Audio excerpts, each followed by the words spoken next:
Good morning friends, health care के authentic video में आपका स्वागत है। नए वीडियो की इन्फॉर्मेशन आपको मिले, इसके लिए जरूरी है कि इस चैनल को सब्सक्राइब कर लें, बेल आइकन को भी दबाएं। आज इस वीडियो में बात करते हैं एक बेहतरीन होम्योपैथिक मेडिसिन गोसिपियम हर्बेशियम की। इसका स्फीयर ऑफ एक्शन खास तौर से जो जेनाइटल आर्गन है उस पे है, मेल के भी और फीमेल के भी बेहतरीन तरीके से काम करती है। यूट्रस अगर स्लगिश हो गया है, मतलब यूट्रस ठीक से काम नहीं कर रहा है, यूट्रस की एक्टिविटी को बढ़ाने के लिए, और मेल में स्पर्म का जो बनने की जो नेचर है उसको कम करने के लिए, यानी मेल कॉन्ट्रासेप्टिव के रूप में स्पर्म प्रोड्यूसिंग कैपेसिटी है उसको कम कर देती है, और स्पर्म की जो क्वालिटी है वो भी कमतर हो जाती है। इस तरह से कंट्रासेप्टिव के रूप में यूज किया जा सकता है। तो इस वीडियो में हम लोग इन्हीं सब बातों को समझते हैं और अंत में देख लेंगे कि इस मेडिसिन को कैसे यूज किया जाए। इस मेडिसिन को लेते समय प्रिकॉशन ये रखना है कि ऐसी महिलाएं जो प्रेग्नेंट हैं उनको नहीं देना है। अगर प्रेगनेंसी के दौरान देते हैं तो ज़्यादातर संभावना है एबॉर्शन हो जाने की। तो यही ध्यान रखना है कि प्रेग्नेंट महिला को गोसिपियम मेडिसिन नहीं देना है, अदरवाइज संभावना बनती है कि एबॉर्शन हो सकता है, हो जाता है। तो देखिए, जो यूट्रस है उसके जो एक्शन है उसको बढ़ाता है, यानी जो मेल में एक्शन है उसका जस्ट अपोजिट है। तो यूं समझ लिए कि जैसे यूट्रस है इस तरह से, ऐसे यहाँ पे ये मान लीजिए इस तरह से यूट्रस है, इधर फैलोपियन ट्यूब, इधर ओवरी, इस तरह से। तो यहाँ पे जो यूट्रस है इसके जो मस्कुलर कंट्रैक्शन है इसको बढ़ाता है, यानी जो फीमेल में जो हार्मोन होगा उसको बढ़ाता होगा, तभी इस यूट्रस की जो इफिशियंसी है, जो क्षमता है वो बढ़ती है। और यूट्रस की क्षमता बढ़ती है तो कुछ महिलाएं ऐसी होती हैं जिसमें कि पीरियड का फ्लो बहुत कम होता है, लगता है कि अब फ्लो होने वाला है लेकिन होता नहीं, थोड़ा सा होता है उसके बाद फिर रुक जाता है, और उस वजह से पूरा नाभि के नीचे जो लोअर एब्डोमेन है उसमें तेज दर्द होता रहता है।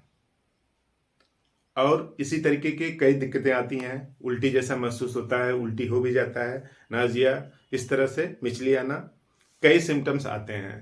तो ये गोसिपियम करता क्या है कि जो फीमेल हार्मोन है उनको बढ़ाता है, इस वजह से यूट्रस की जो क्षमता है वो बढ़ जाती है। तो जो यूट्रस को जो कंट्रैक्टाइल पावर होती है जिसकी वजह से मासिक का जो ब्लड है बाहर आता है वो बढ़ जाता है। तो जो टर्डी मेंसेस है, जो मेंसेस आ ही नहीं रहा था, उसको इंक्रीज करता है। और यहाँ पे जो ओवरी है दोनों तरफ, इन ओवरी में पेन भी हो रहा है। पेन तभी होगा जब हार्मोन प्रॉपर तरीके से नहीं बनेंगे। तो दोनों ओवरी में पेन है, यूट्रस की जो एक्सपल्सिव पावर है वो कम है। तो इस सिचुएशन के लिए बेहतरीन तरीके से रिस्पांस करेगी गोसिपियम। तो देखिए, पहला सिम्टम्स है यूट्राइन इनर्शिया, यानी एकदम जाम सा हो गया है, यानी उसकी क्षमता कमतर सी हो गई है।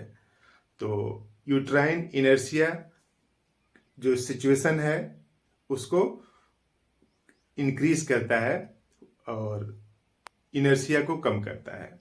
होता क्या है कि कुछ केस में हेमरेज, पोस्टपार्टम हेमरेज, यानी एबार्सन हो जाता है। एबार्सन हो जाने के बाद थोड़ा सेगमेंट इसमें कुछ बचा रहता है, प्लेसेंटा वाला पार्ट थोड़ा सा बचा रहता है और वो निकल नहीं पाता, तो लगातार दर्द करता रहता है। तो जो इसलिए निकल नहीं पाता कि जो एक्सपल्सिव पावर है वो क्या हो गई है, कम हो गई है। तो एक्सपल्सिव पावर को बढ़ाता है। तो यहाँ पे जो छोटा सेगमेंट बचा होगा, कुछ भाग बचा होगा प्लेसेंटा का, उसको बाहर निकालता है इस तरह से। और अगर पीरियड ठीक से फ्लो नहीं हो रहा है तो उसको भी, फ्लो को भी इंक्रीज करता है, क्योंकि जो हार्मोन कम बन रहे हैं उनको बढ़ाता है, तो इसकी एक्सपल्सिव पावर बढ़ जाती है। तो इस वजह से यूट्राइन इनर्शिया में इसको यूज करते हैं। और disturbed uterine function and pregnancy, अगर प्रेगनेंसी है तब उसको एक्सपल्सन कर देगा, एबार्सन कर देगा। तो disturbed uterine function and pregnancy, Gossypium will relieve tardy menses, जो ठीक से फ्लो नहीं हो रहा, और यूट्राइन फाइब्रॉयड है, यूट्रस का जो फाइब्रॉयड है, या फिर यूट्रस का कार्सिनोमा है। इन दोनों सिचुएशन के लिए गॉसिपियम ठीक तरीके से काम करती है। तो यूट्रस के अंदर जो फाइब्रॉयड है, गांठ है, उस तरह जो बनता है उसको बाहर निकालता है। खास तौर से जब फाइब्रॉयड आ जाता है रिपोर्ट में, अल्ट्रासाउंड में, तो घबराने की कोई बात नहीं है। फाइब्रॉयड जो है कैंसर नहीं होता है। Fibroid is non cancerous outgrowth. और इंटरमिटेंट पेन इन ओवरी, जो दोनों ओवरी हैं, लेफ्ट और राइट की दोनों ओवरी हैं, उसमें लगातार पेन होता रहता है। कुछ देर तक होगा, फिर खत्म हो जाता है, फिर अगले टाइम में होता है। तो इस तरह से जो पेन हो रहा है, इंटरमिटेंट पेन ओवरी में, उसको ठीक करता है। स्टेरिलिटी फ्रॉम यूट्राइन टार्पर, कुछ महिलाओं में स्टेरिलिटी है, मीन्स बच्चा नहीं हो पा रहा है। कारण क्या है कि ये जो यूट्रस है वो स्लगिश है, इसका फंक्शन ठीक से नहीं चल रहा है, यानी यूं समझिए कि निष्क्रिय सा पड़ा है। तो यूट्रस की जो निष्क्रियता है उसको कम करता है, जो टार्पर है उसको कम करता है, और उसकी इफिशियंसी को, क्षमता को बढ़ाता है। Used as a male contraceptive, जो फीमेल में इस गॉसिपियम का जो भी यूज है, इसी की जस्ट अपोजिट क्या है, मेल में है। मेल में करता क्या है कि जो स्पर्म प्रोड्यूसिंग सेल है उसको डिस्ट्रॉय कर देता है, धीरे धीरे उसको डिजनरेट कर देगा। तो जो स्पर्म ही नहीं बनेगा, और सब कुछ जो कंपनसेटरी प्रोसेस हैं वो सब चलेंगे ना, लेकिन जो स्पर्म जिस सेल में बनता है उसको डिजनरेट कर देता है। तो मेल कॉन्ट्रासेप्टिव के रूप में यूज कर सकते हैं इसको।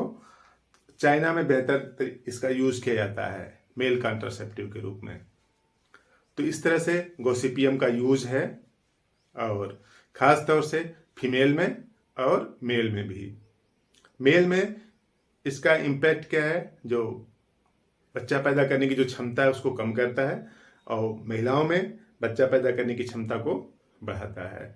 तो दोनों का एक्शन, एक ही मेडिसिन का एक्शन दो अलग अलग मेल फीमेल में अलग अलग है। तो इस तरह से गॉसिपियम का अपने हिसाब से यूज करें तो बेहतर रिजल्ट की संभावना है इससे। और इस गॉसिपियम का यूज कैसे करना है, 15 बूंद आधा कप पानी में घोल के 3 बार लेना है। गॉसिपियम का मदर टिंचर को लीजिए, 15 बूंद आधा कप पानी में घोल दीजिए, और उसको सुबह पीजिए, दोपहर पीजिए और शाम को पीजिए। तो इस तरह से गॉसिपियम, बात समझ में आई तो इस वीडियो को और लोगों को शेयर करें ताकि उनकी भी इंफॉर्मेशन बढ़े और बीमार होने की संभावना कम हो। Thank you.